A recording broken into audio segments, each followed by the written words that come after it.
Cooking challenge accepted. From Arevalo, Family. Ang lulutuin po namin ngayon ay homemade tuna ball. Ito po ang ating mga ingredients. Sibuyas, dahon ng sibuyas, carrots, garlic, cornstarch, baking powder, asin, pamintang durog, tubig, at saka flour. At ito naman ang ating gagamitin, okay, na measuring cup. Ito yung 1 cup, ito yung half cup, at ito naman ang measuring spoon natin, okay? And gagamit din tayo ng Mexican. At ngayon po, dahil po 'di ba ang pangalan ng ating lulutuin ay tuna ball. So nakita nyo, parang may missing 'di ba mula kanina?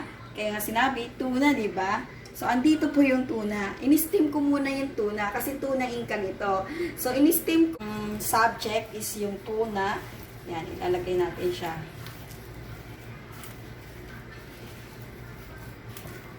Mr. Dennis, can I borrow the another lang siya kadali.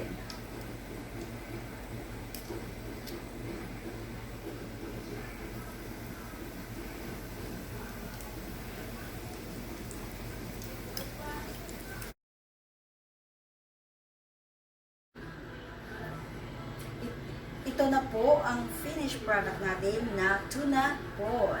Siyempre, hindi ito maging masarap kung wala tayong sauce. So, ngayon, ito po yung ating ingredients para sa ating sauce.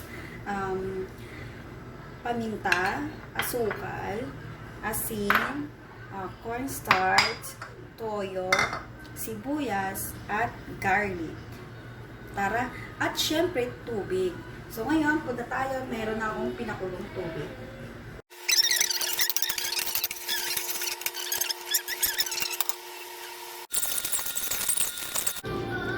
ay, medyo.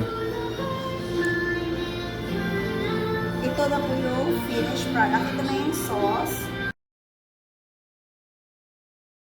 Ito na po ang finished product natin.